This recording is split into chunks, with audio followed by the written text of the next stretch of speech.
So in this episode, we're going to talk about being an entrepreneur. Now, if you are not in the business world, let's say you're just a truck driver and you're not sure about business, or you've never heard of entrepreneur or intrapreneur before, then this may seem a little out of whack for you.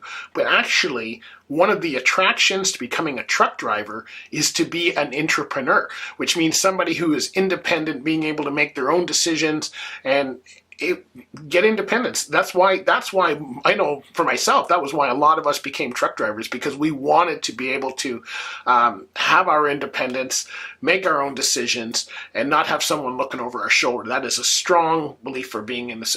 So what happens is, depending on the driver you are, some people get this, some people don't, but depending on the driver you are, you can actually start becoming an intrapreneur. So what happens with this, an intrapreneur is basically somebody who is their own boss within a company. So you have a company, you're driving a company truck, we're not on the way to ownership.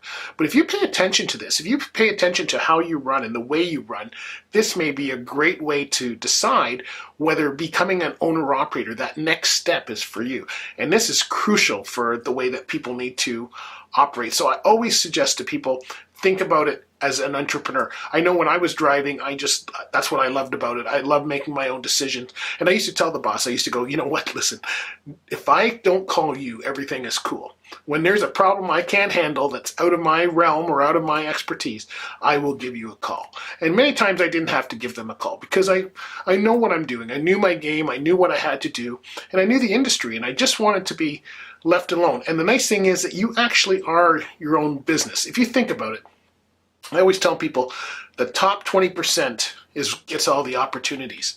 And so within a company, within a trucking, as a truck driver, your job is to keep that truck rolling. Making decisions about where to stop, about which route to take, about how to get around traffic, about what you should do, when you should rest, all those kind of things to make sure you're on time, make sure you've delivered the goods in good order, and make sure you're presentable is all what makes you a professional driver. So that is also what makes a good entrepreneur.